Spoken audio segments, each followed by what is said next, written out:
Kindly subscribe to our YouTube channel, see how to. Click on the subscribe button below and also click on the bell beside this. This will notify you once we drop a new video. Thank you. I'm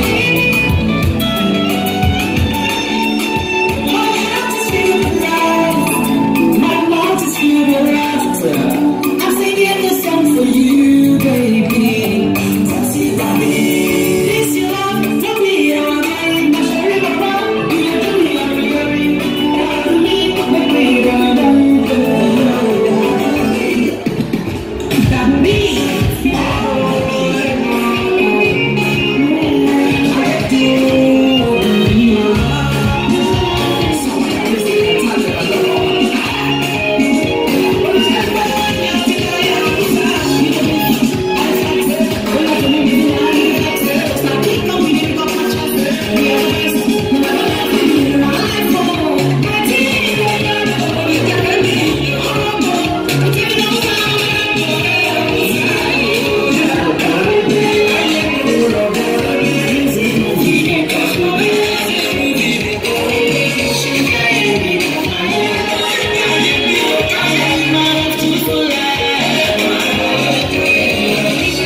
Thank you so very much. Round of applause for. Thank you so much for watching. You want to see more? Click below and subscribe because we drop video every day.